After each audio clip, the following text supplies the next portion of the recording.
Yeah. because he was like, "No, you guys ain't bullying me around. I'm still the badass, and I'm going to prove it." And it was good. It was overall just fantastic. That's why I say it's tied with match of the night.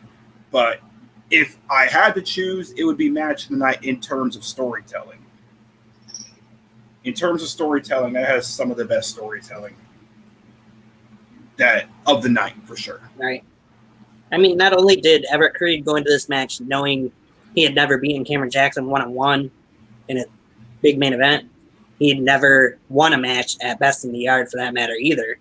And Cameron Jackson's coming in here with his third main event in Best in the Yard history. So things just seem like they should have been in Cameron Jackson's favor. But if you look at the two guys, you would think, well, Everett Creed's the heel here, Cameron Jackson's the babyface. Everybody want to be rooting for Cam, but yet when you look at that live crowd, or look at that live stream, look at the comments on there, I think more people than not were actually rooting for Everett Creed to pick up the win in that match. Yep, for sure. I believe I was one of those people. I was one of them myself. I mean, Cam, he doesn't need to win all of his matches. True. He's proven that. I mean, if anyone's also proven that they don't need championship gold, if we were talking professionally, look at The Undertaker, right?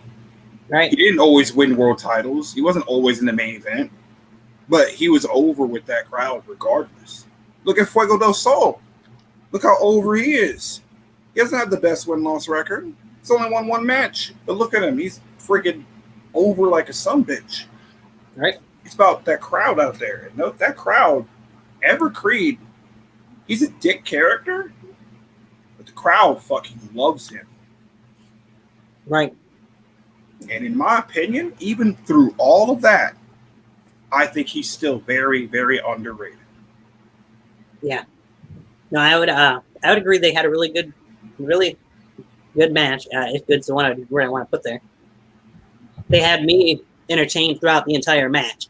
So if they have you hooked for the whole match, then they're doing something right, in my opinion. Yeah. And these two guys definitely did that. It's been a long time since I've seen a match between these two, but I'd say it's probably one of their best matches that they've had against each other. Oh, yeah. They took their time. It wasn't rushed. It wasn't like the shit they do in WWE. It just felt different, you know? Right. Both of them went in there with something to prove. Even Cameron Jackson, with as much as he's accomplished, he went in this with something to prove. True. And they just they brought out moves we haven't seen from them in years, and they just had their whole arsenals pretty much in there. Not really anything bad I can say about it, and I can think of. It's close to perfect. It's close to a masterpiece of a match. Right. What was your take on it, Mr. Awesome? Fuck. Well, first of all, Rick Rios being the referee, given the history he has with both men, teaming with both men, black and white, and the board at one point. I mean, right. Rick was taken to the top by both of those men to become the world champion at different points in his career, becoming the man. And he had to just sit back and watch these two go at it as impartial as he could.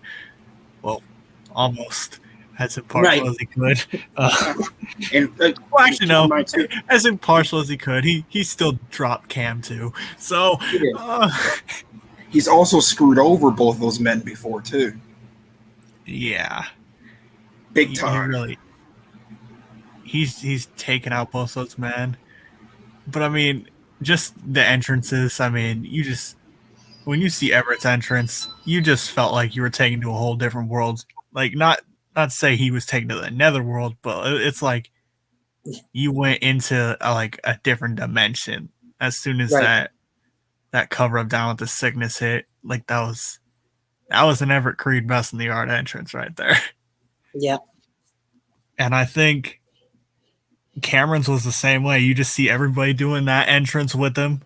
Like, he knew it was probably one of the last times he was ever going to do that. And he had everybody doing their hands up and down, 16, all this. Mm-hmm. And then, our favorite ring announcer gets Shannon Silvera's name wrong.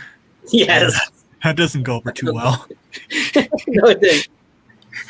And the Yeah. UWE World Heavyweight Championship is on the line, and I couldn't have put it better. You guys like pretty much said it was a fucking main event. Like, how else do you put it? It was storytelling, it was emotional, it was comedic, it was everything that those two characters bring best, they pretty much brought out, and there was no real dull moment that I can think of.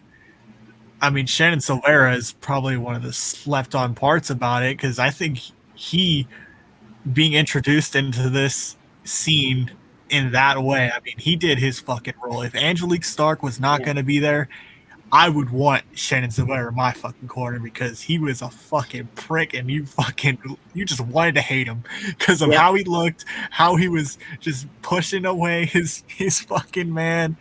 Like, he was doing all he could to make sure Everett Creed got his ultimate redemption. And because he didn't get too big, too involved, too much either. But when it had to come, if he had to feel like he had to screw over Gott to get his man what he wants, then he had to do it. And I think Everett, when he was on this show, actually explained it kind of perfectly without really saying it. His best in the yard journey from 1 to 4 has been ups and downs. Like, he's had the best of times, he's had the worst of times, and that's really been the story of the self-supremacy. He's been on top of the world, he's lost everything, and now he's vengeful, and he's trying to reclaim what he felt he should hold, and that is the top. He's joined NUW, and he will be constant. He is moving forward in this scene, whereas Cameron Jackson might not. He might not be seen much more. And that's what makes it special when you do see him, is because I know UWF had him last year for an appearance. When you see Cameron Jackson, you better turn the fuck up, because your eyes better be on it, because he will give everything he can. And I think this match and this show, he literally proved it. He will give you all that he can. The money, the resources, the rings, all of this shit. He will do what he can to put on a fucking show. Everett Creed, behind the scenes, on the screen, like, he will put everything as well. And that's dedication. And that's what a fucking main event really should be. Dedication, storytelling, all of that. And Everett had to redeem himself of his lowest point, which is losing Angelique and not being able to be at best in the yard 4, not being able to be at best in the yard 3. And he had to beat the one guy that he could not beat one-on-one. Avenge all of his wrongs in this one moment. And then the Genesis device happened. Cameron Jackson finally submitted after a 40-something minute match, I think. Yeah, that was a fucking banger. And for 40 minutes, most people would be like, oh my God, I'm exhausted. But with this show, I don't think really had that. I don't think there was a match where it was like, oh my God, can this shit end already? Like, I have to come back and watch this later. It literally was not that. Like, they had you in from the gate, and they kept you, and they kept you more. And if you felt like it was getting dull, they would just throw more salt. They would throw more seasonings all in that motherfucker. Right. And it was worth the wait, too, because that main event was fucking killer. And I know that they have faced off before, but in these stakes and these scenarios, I couldn't have thought of anything more perfect. If I had to say it, this might be the very best main event that Best in the Yard has ever had. I think that's fair.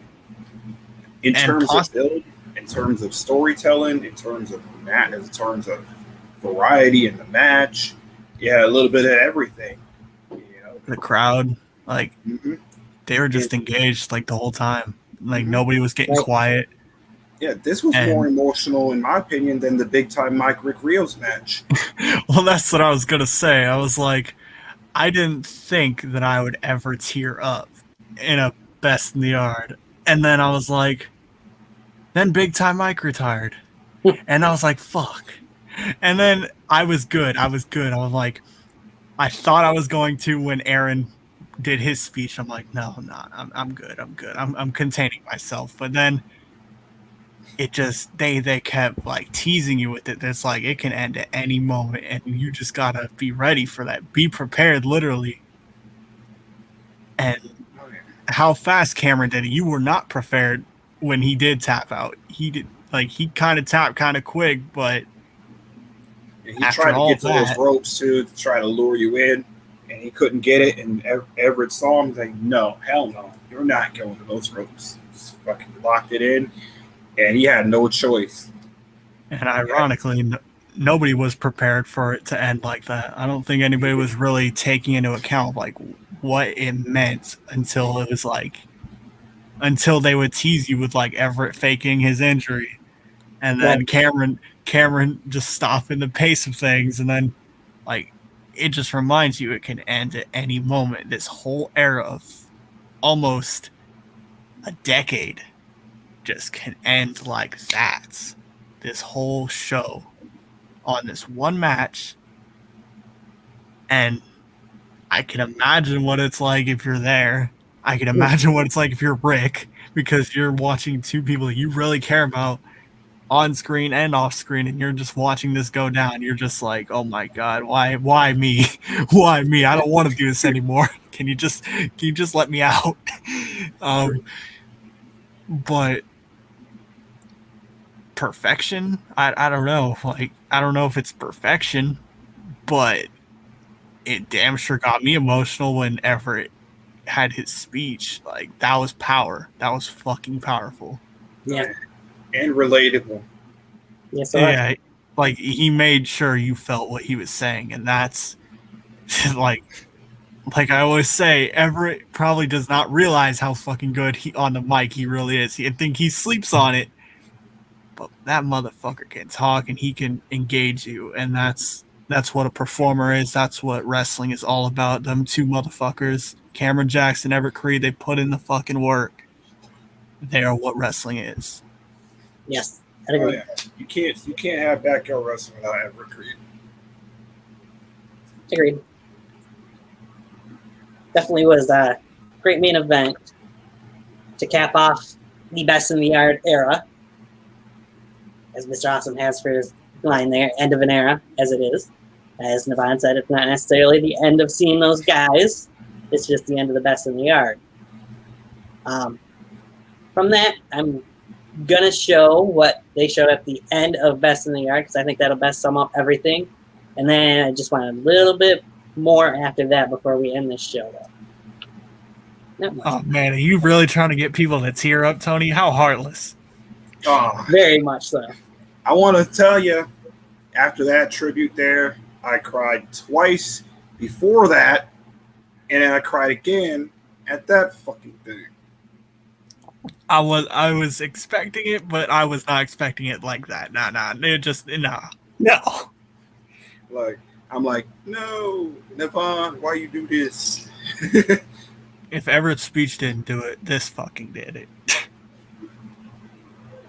Like, literally after Everett's speech too.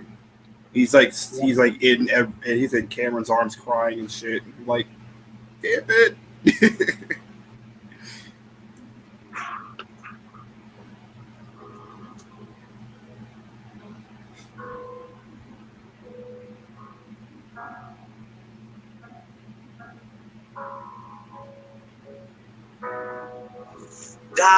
Darling, turn the lights back on now. We're watching as the credits all roll down and crying. You know we're playing to a full house.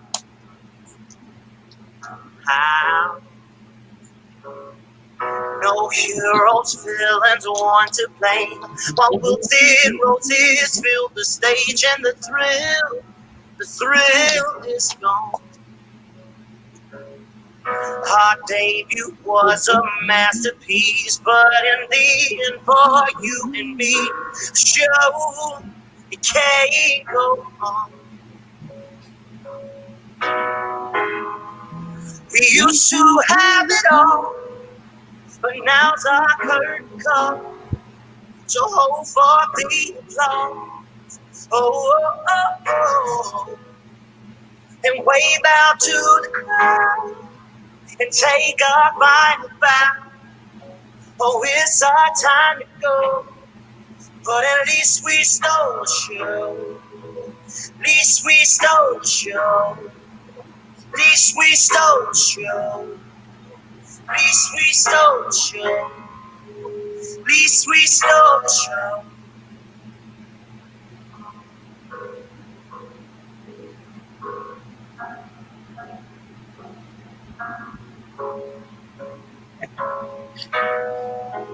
Darling, darling, you know that we are sold out and kisses fading, but the band plays on now when we're crying, crying, so let the velvet roll down, oh down.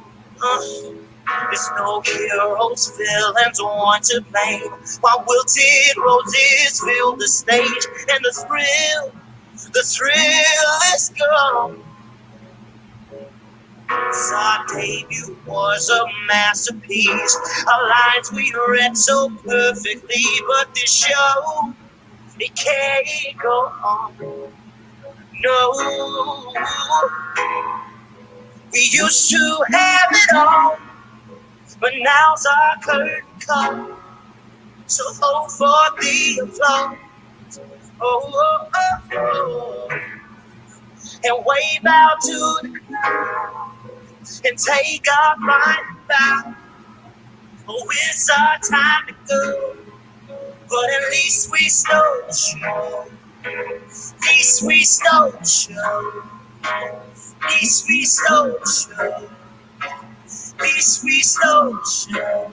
At least we stole the show.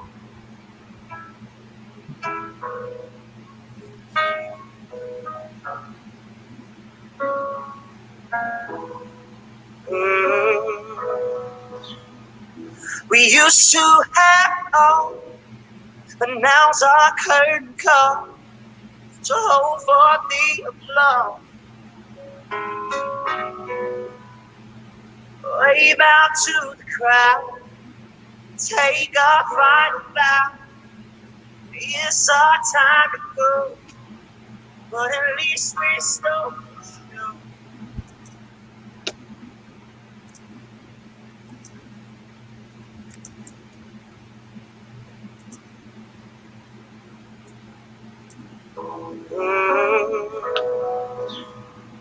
We used to have all, but now's our curtain call.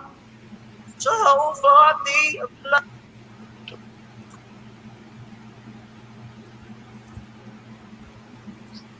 So there's one of two pictures that I want to show off here towards the end. Cameron Jackson, Everett Creed. We know that's the original UWE arena. Just shows how much it meant to those two guys, not only to be a part of this community, but to be able to go from that to main event, Best in the Yard 5.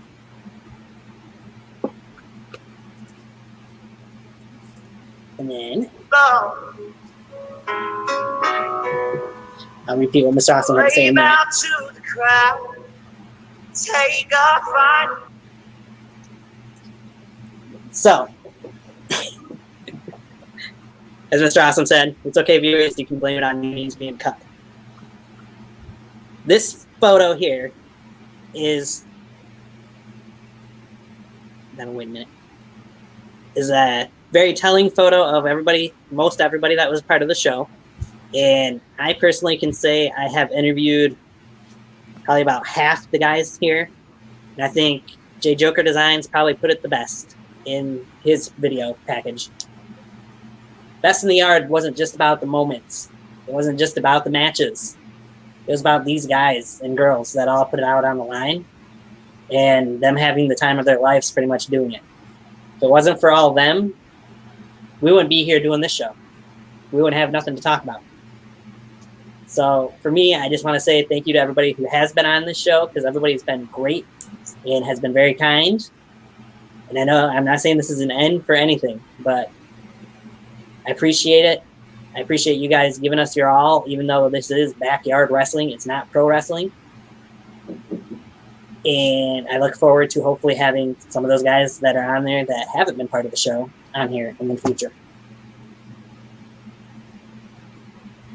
Anyone you want to say anything off of that, go for it. Man, I tell you. BustaBoy, do you want to go first? I will tell you, I'm going to share a quick story. Back when I used to have my Wrestle Corner show, I'll never forget this. Big Time Mike was the first and only person I ever did an interview with on that. But since then, that channel is long dead, long gone. I deleted it a long time ago when I quit YouTube. And a lot of those guys there, I'm just going to tell you right now, I'm friends with quite a few of those people in that picture. I'm friends with Yankee. I talk to Yankee on the daily. I talk to him almost every day. He is the most gentle person that you'll ever talk to. Personally, I'm proud to call him a good friend. I'm proud to call him one of my best friends. I'm proud to call him one of my confidants. Someone I would trust. And Cameron Jackson the same. I don't get to talk to him often, but because he's busy, obviously. But when I do, I mean, that guy went to bat for me several times. He went to bat for me when we wanted to build. I actually hit him, Mike, and Drew Hood up. I hit them up with an idea on how to get more heat when the FTC thing was taking off. And they all three went to bat for me, and that was so nice to do that. Even Cameron Jackson even offered me a spot in the Best in Yard 3, which unfortunately I couldn't go because it was way too early. I mean, way too soon. Well, yeah, too late. I couldn't save up enough money to go from here to North Carolina in like 2 months. That was unfortunate that I couldn't go. So there was no way I could have. So, but yeah, Cam's the nicest dude ever. Yankee's such a nice guy. Vaughn obviously is a nice guy. Tyler's a good guy. I mean, Rick Rios, I talked to him. And Aaron as well. I talked to Aaron. He's a nice dude too. And hopefully I can talk to the rest of those guys there. And girls too. I'd like to get to know those people too. See how good they are too. Hopefully we can be good friends too. That's pretty much all. For me anyway. Well, I guess I'll give a generalization of how I feel. From pre-show to main show, from 1 to 5, I think, especially with this one, I think if you pay attention to the fine details, you will see that in comparison to the 4th installment, the 5th one really was a love letter to the legacy that was Best in the Yard. A lot of people that didn't get to make it, they still got appreciated in some form, whether it be Avery, whether it be Corey, Cage, AK, Dirty, Mike, all these people, just like, they're Jay Joker. I mean, a lot of appreciation went around, and I think a lot of people got to look really good at this event. And if it's not a perfect event, I mean, it's as close as you can probably get in a lot of ways. No matter what your taste is as a wrestling fan, I'm sure there is something that you will like. It is worth a watch. It is worth a watch in the future, a rewatch, all that shit. And when it comes to the whole series, I mean, like I said with that main event, And Aaron had the line of the night. Damn it, fucking hit. when Everett said, when it's all said and done. Oh, it is all said and done. Damn, that fucking hit. Like, as soon as Aaron said that, like, you just kind of knew it. Right. Like, I'm sure the picture right there just describes it. Even if not everybody gets to be in it. Old wounds can be mended, as you can see with Joseph and quite a couple others. Redemptions can be made. And overall, what a fucking show.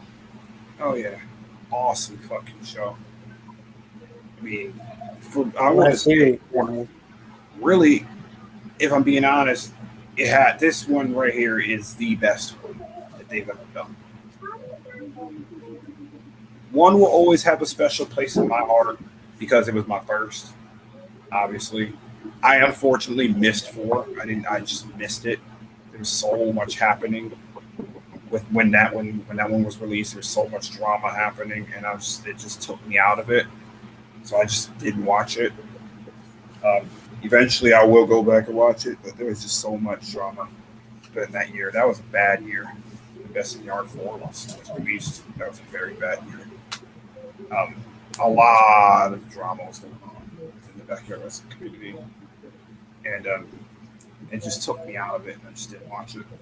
So, but this one, in my opinion, is the best wrestling of them all. This is both a hello to new people and a goodbye to old people.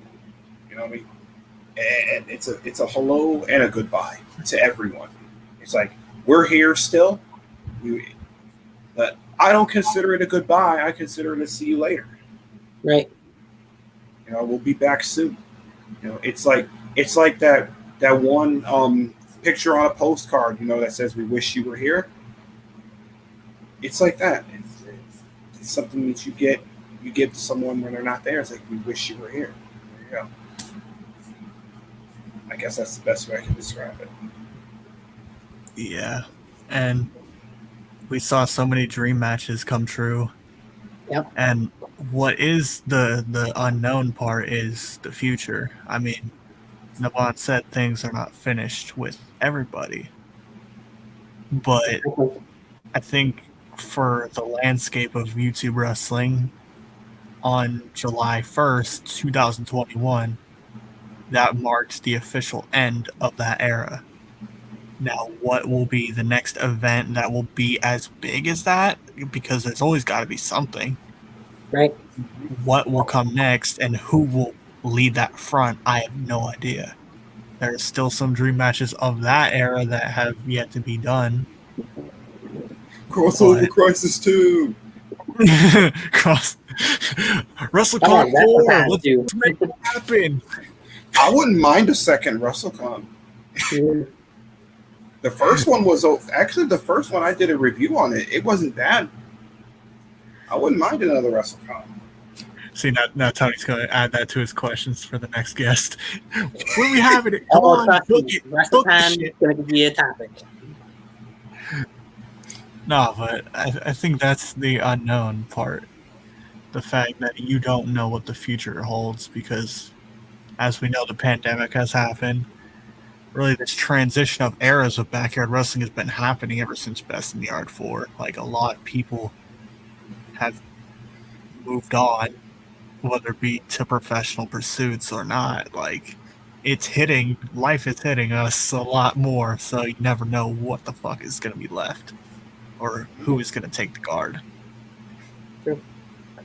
But whoever does, to quote somebody that everybody loves, if you can not follow that, if you can step a mile in my motherfucking shoes, when you can follow that, I ask you, I beg you to please just follow that. Probably butchered it horribly, but you get the point. You get the point, yeah. Big Time Mike.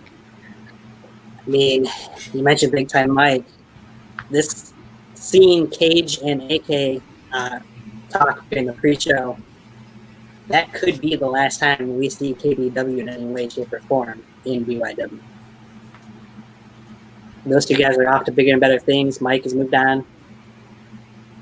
I wouldn't be surprised. Yeah, and Yeah. Cage he's been hitting it big in AEW, and AK-47's been busy with in the Nightmare Factory. Mm-hmm. So, yeah. And hell, you never know. And we got Yankee. He's been on Grimm, and he's been Rick Reels as well. He's been on Grimm's Toy Show too. They've been moving on to bigger things. Reels starting to get into music. I've been seeing that quite a bit, which is awesome. Let's see what else is going on. There's a lot going on. I can't cover it all. It's like there's so many people that were a part of Best in the Yards over the years that you can't. It's hard to name them all that were part of it that weren't a part of Best in the Yard 5, but definitely a thank you to all of them for the 5 Best in the Yards that we had, the matches that we had on all of them. Oh yeah, Shadow Grim. They were great. Yeah, Shadow Grim was good too. When he was in Best in the Yard, he was really good. Shadow Grim. They showed a picture of him. He was never part of a Best in the Yard, but yeah. Yeah. He should have been. Damn it. Yeah, I was gonna say some of the guys should have been that never got the chance to. But he got Drew Hooded. It's not. I mean, he got Everharded. It's not right.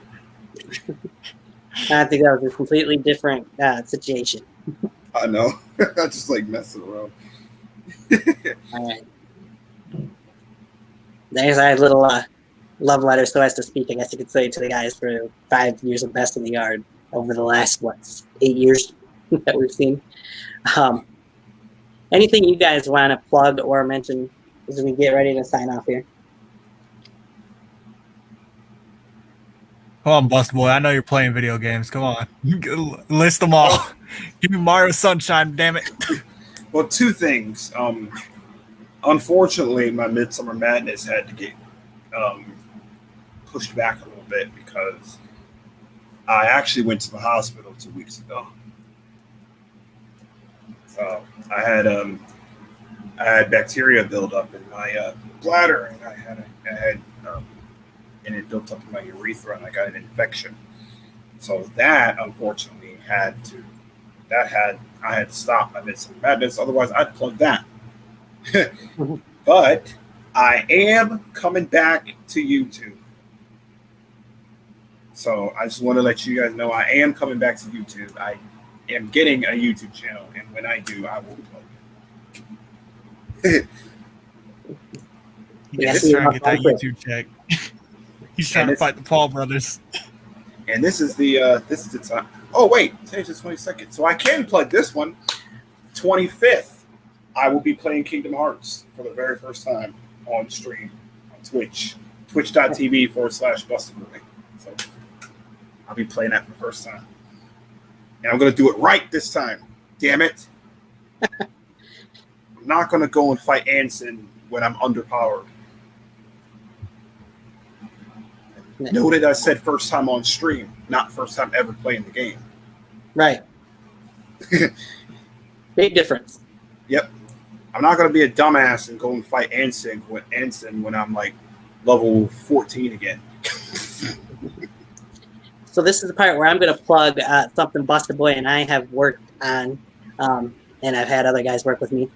Anchor.fm/Tiger Talks Wrestling. If you guys stop. Don't listen to the prediction shows on there. I'd appreciate it if you do. Only just did the Money in the Bank one last week. I did with my friend John, and actually my oldest niece, Hope, actually joined in on that one. She had some pretty interesting takes, as she's becoming part of a pretty big of a wrestling fan herself. So there's my little plug for that. Give that a listen. Anchor.fm, or you can find it on just about any other place. Just look up Tiger Talks Wrestling, and you'll probably find it.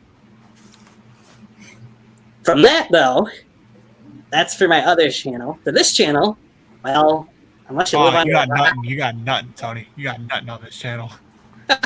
Nothing? Nah. Nothing at all? Nah, I can't. No one important at all. I mean, it's just, Oh wait, never mind. That's Corey Graves. He's the one that's not important. So Damn. I mean, I was gonna transition into my own plug before plugging his shit, but damn. Okay. Yeah, I was gonna let you plug yours first before I finish plugging that, but go for it. Wow. This ends when I May feed I add, Corey Graves is a bullshit former on my guest on the show, and I very much so appreciated him coming on. So what BustaBoy is saying is on him, not me. I know. I just like messing. I just have to use this moment to, in words of D'Lo Smith, I have to bury him just one time. I mean, I could have just came in here and pulled an MJF and say "fuck you, Marks" and leave. I love MJF, man. But anyway. Well, damn. What plugs do I got? Let me plug the channel that this was hosted on, NUW, in which I was a one-time production member of Best in the Art 5 and full-time production member of NUW, which, according to the owner, will be returning. When and where, you're gonna have to see. But expect content. Expect content. There has not been a dry well of content. I mean, yeah, there was nothing. Yeah, what best in the what? I mean, yeah, that didn't take up a lot of content time. No, it wasn't quality or anything, right? No. Also, this podcast has been brought to you by Manscaped. Hey, and this very podcast has gotten. That's what I was gonna say. This show and a lot of competitors. The love was spread around during Best in the Art 5. It got free publicity and advertisement. So there you go. Yes. Then if that doesn't inspire you when you see it on NUW, then I'll say it on Tiger Talks Wrestling. Subscribe to Tiger Talks Wrestling. Keep him over 200 subscribers. Do not unsubscribe and be a fuckboy. Yes, I appreciate that. I appreciate the 203 subscribers that I currently have. Mm-hmm. And most importantly, don't be a fucking mark. Yeah, don't be a fucking mark. So, with those plugs out the way, yes, as Mr. Johnson was saying, go and subscribe to NUW's YouTube channel if you don't, Newburgh Underground Wrestling. Watch Best in the Art if you haven't, by the pre-show and main show that we were just talking about. Mm-hmm. You didn't watch it first, then what are you doing? Yeah, you're not coming to us for fucking spoilers, you bunch of fucking marks. Right. Cornet and bury you. Oh, God. So in a few weeks' time, in about 4 weeks' time, I'll be having a prediction show on here, of course, for SummerSlam and NXT TakeOver 36, which will be the night after, which that's got a pretty big main event, might I add, that I've read a spoiler for that has been added to it. A returning Samoa Joe in action, might I add. Mm-hmm. But before that, there's just this little teeny tiny show I've got coming up next Wednesday night at 6 p.m. Eastern Time. I think you guys might know the name of the person that's coming around. Oh, really? I don't know. So, is there any confirmation? Yep. Is there any card to show this? Oh, wait. What's that? A post on a channel? Oh my God! How revolutionary of a concept! It's 1:39. Who is it? Oh my God! Oh, shit! And it just happens to be this channel. And wow. Fuck you to whoever gave the dislike. And oh my, let's see. What can it be? Can it be bad content? Brand new logo too. Ooh. Looking fresh.